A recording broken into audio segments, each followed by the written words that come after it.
So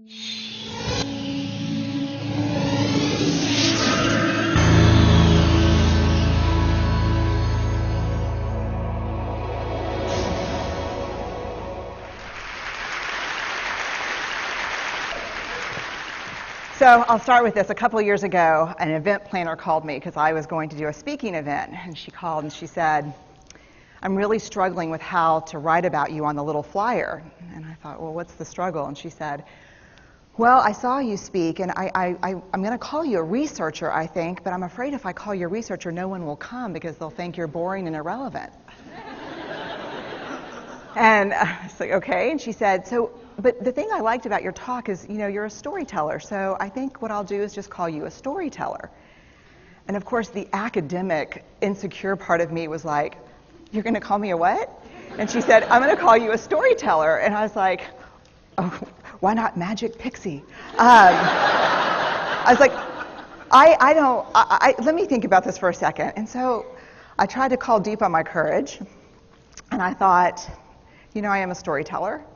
I'm a qualitative researcher. I collect stories. That's what I do. And maybe stories are just data with a soul, and maybe I'm just a storyteller. So I said, you know what? Why don't you just say I'm a researcher storyteller? And she went, there's no such thing. So I'm a researcher storyteller.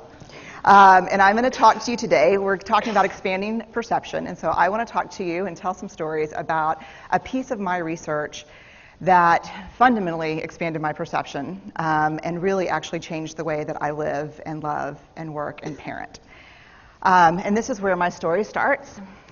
When I was a young researcher, doctoral student, my first year I had a research professor who said to us, here's the thing, if you cannot measure it, it does not exist. And I thought he was just sweet-talking me. I was like, really? And he's like, absolutely. So you have to understand that I have a bachelor's in social work, a master's in social work, and I was getting my PhD in social work. So my entire academic career was surrounded by people who kind of believed in the life's messy, love it, and I'm more the life's messy, clean it up, organize it, and put it into a bento box. And so to think that I had found my way, to found a career that takes me, really one of the big sayings in social work is lean into the discomfort of the work. And I'm like, knock discomfort upside the head and move it over and get all A's. That was my mantra. So I was very excited about this. And so I thought, you know what? This is the career for me because I am interested in some messy topics, but I want to be able to make them not messy. I want to understand them. I want to hack into these things that I know are important and lay the code out for everyone to see. So where I started was with connection, because by the time you're a social worker for 10 years, what you realize is that connection is why we're here. It's what gives purpose and meaning to our lives. This is what it's all about. It doesn't matter whether you talk to people who work in social justice and mental health and abuse and neglect. What we know is that connection, the ability to feel connected, is neurobiologically, that's how we're wired. It's why we're here. So I thought, you know what? I'm going to start with connection. Well, that situation where you get an evaluation from your boss and she tells you 37 things that you do really awesome and one thing that you can't, an opportunity for growth. And all you can think about is that opportunity for growth, right? Well, apparently this is the way my work went as well, because when you ask people about love, they tell you about heartbreak. When you ask people about belonging, they'll tell you their most excruciating experiences of being excluded. And when you ask people about connection, the stories they told me were about disconnection. So very quickly, really about 6 weeks into this research, I ran into this unnamed thing that absolutely unraveled connection in a way that I didn't understand or had never seen. And so I pulled back out of the research and thought, I need to figure out what this is. And it turned out to be shame. And shame is really easily understood as the fear of disconnection. Is there something about me that if other people know it or see it, that I won't be worthy of connection? The things I can tell you about it, it's universal. We all have it. The only people who don't experience shame have no capacity for human empathy or connection. No one wants to talk about it, and the less you talk about it, the more you have it. What underpinned this shame, this I'm not good enough, which we all know that feeling, I'm not blank enough, I'm not thin enough, rich enough, beautiful enough, smart enough, promoted enough. The thing that underpinned this was excruciating vulnerability. This idea of, in order for connection to happen, we have to allow ourselves to be seen, really seen. And you know how I feel about vulnerability. I hate vulnerability. And so I thought, this is my chance to beat it back with my measuring stick. I'm going in. I'm going to figure this stuff out. I'm going to spend a year. I'm going to totally deconstruct shame. I'm going to understand how vulnerability works. And I'm going to outsmart it. So I was ready. And I was really excited. As you know, it's not going to turn out well. You know this. So I could tell you a lot about shame, but I'd have to borrow everyone else's time. But here's what I can tell you that it boils down to. And this may be one of the most important things that I've ever learned in the decade of doing this research. My 1 year has turned into 6 years, thousands of stories, hundreds of long interviews, focus groups. At one point, people were sending me journal pages and sending me their stories, thousands of pieces of data. And 6 years. And I kind of got a handle on it. I kind of understood this is what shame is, this is how it works. I wrote a book, I published a theory, but something was not okay. And what it was is that if I roughly took the people I interviewed and divided them into people who really have a sense of worthiness, that's what this comes down to, a sense of worthiness. They have a strong sense of love and belonging. And folks who struggle for it, and folks who are always wondering if they're good enough. There was only one variable that separated the people who have a strong sense of love and belonging and the people who really struggle for it, and that was the people who have a strong sense of love and belonging believe they're worthy of love and belonging. That's it. They believe they're worthy. And to me, the hard part of the one thing that keeps us out of connection is our fear that we're not worthy of connection, was something that personally and professionally I felt like I needed to understand better.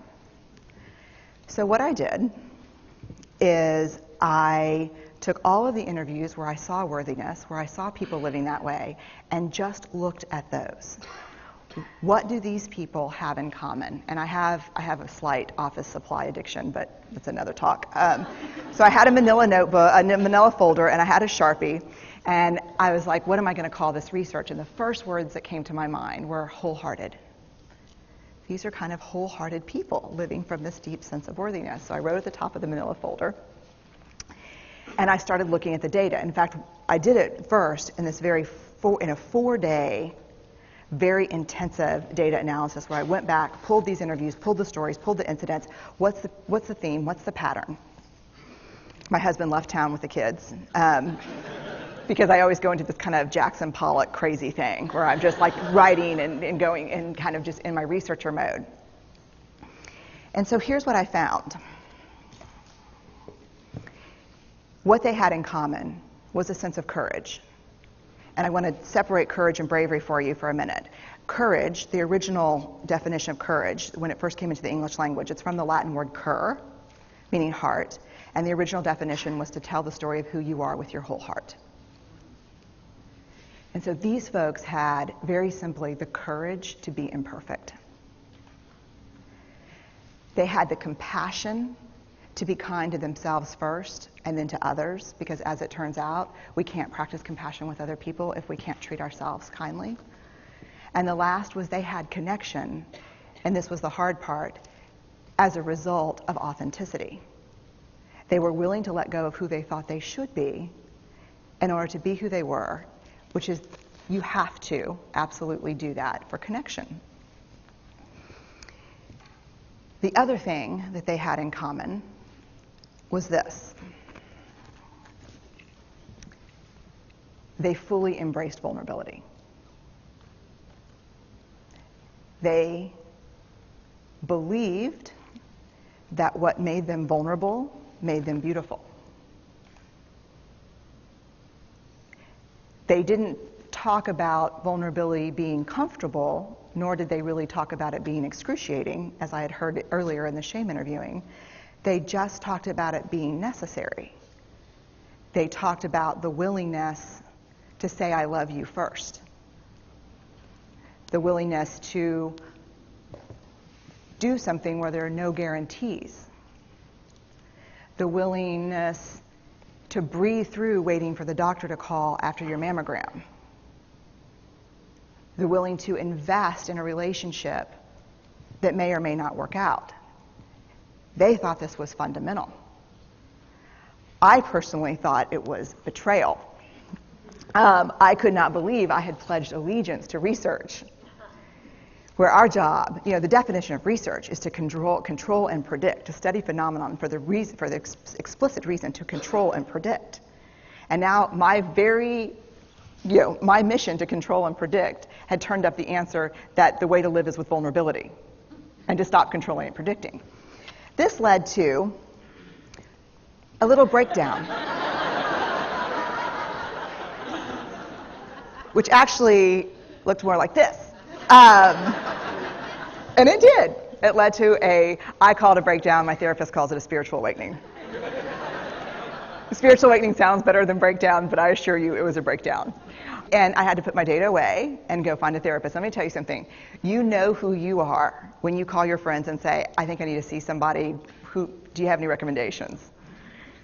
Because about 5 of my friends are like, woo, I wouldn't want to be your therapist. And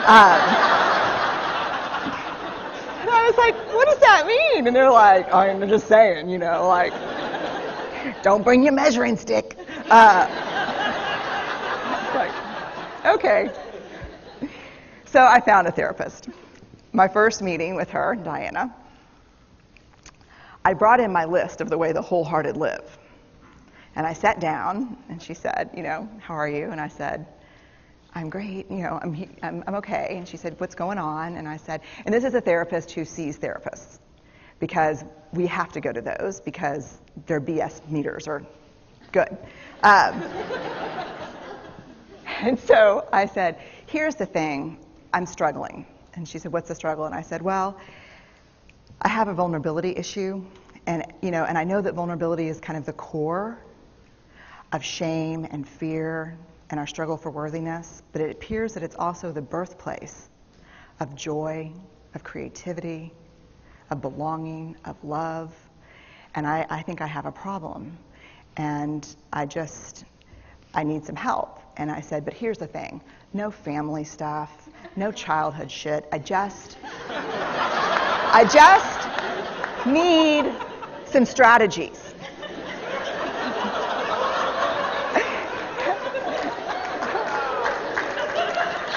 Thank you. So she goes like this. And then I said, it's bad, right? And she said, it's neither good nor bad. It just is what it is. And I said, oh my God, this is going to suck. And it did, and it didn't. And it took about a year. And you know how there are people that, like, when they realize that vulnerability and tenderness are important, that they kind of surrender and walk into it? A, that's not me. And B, I don't even hang out with people like that. For me, it was a year-long street fight. It was a slugfest. Vulnerability pushed, I pushed back. I lost the fight, but probably won my life back. And so then I went back into the research and spent the next couple of years really trying to understand what the wholehearted, what the choices they were making, and what are we doing with vulnerability? Why do we struggle with it so much? Am I alone in struggling with vulnerability? No. So this is what I learned. We numb vulnerability. When we're waiting for the call, it was funny, I sent something out on Twitter and on Facebook that says, how would you define vulnerability? What makes you feel vulnerable? And within an hour and a half, I had 150 responses. Because I wanted to know, what's out there. Having to ask my husband for help because I'm sick and we're newly married. Initiating sex with my husband. Initiating sex with my wife. Being turned down. Asking someone out. Waiting for the doctor to call back.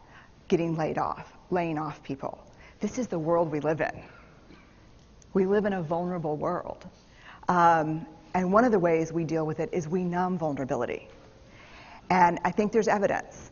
And it's not the only reason this evidence exists, but I think that it's a huge cause. We are the most in debt, obese, addicted, and medicated adult cohort in U.S. history. The problem is, and I learned this from the research, that you cannot selectively numb emotion. You can't say, here's the bad stuff.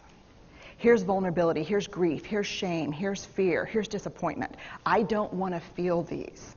I'm going to have a couple of beers and a banana nut muffin. I don't want to feel these. And I know that's knowing laughter. I hack into your lives for a living. I know that's, God. You can't numb those hard feelings without numbing the other affects or emotions. You cannot selectively numb. So when we numb those, we numb joy. We numb gratitude. We numb happiness. And then we are miserable and we are looking for purpose and meaning. And then we feel vulnerable. So then we have a couple of beers and a banana nut muffin. And it becomes this dangerous cycle. One of the things that I think that we need to think about is why and how we numb. And it doesn't just have to be addiction. The other thing we do is we make everything that's uncertain certain. Religion has gone from a belief in faith and mystery to certainty. I'm right, you're wrong, shut up. That's it. Just certain. The more afraid we are, the more vulnerable we are, the more afraid we are. This is what politics looks like today. There's no discourse anymore. There's no conversation. There's just blame. You know how blame is described in the research? A way to discharge pain and discomfort. We perfect. If there's anyone who wants their life to look like this, it would be me. But it doesn't work, because what we do is we take fat from our butts and put it in our cheeks. Which just, I hope in 100 years people will look back and go, wow. And we perfect, most dangerously, our children. Let me tell you what we think about children. They're hardwired for struggle when they get here. When you hold those perfect little babies in your hand, our job is not to say, look at her, she's perfect. My job is just to keep her perfect, make sure she makes the tennis team by 5th grade and Yale by 7th grade. That's not our job. Our job is to look and say, you know what? You're imperfect and you're wired for struggle, but you are worthy of love and belonging. That's our job. Show me a generation of kids raised like that and we'll end the problems I think that we see today. We pretend that what we do doesn't have an effect on people. We do that in our personal lives. We do that corporate, whether it's a bailout, an oil spill, a recall. We pretend like what we're doing doesn't have a huge impact on other people. I would say to companies, this is not our first rodeo, people.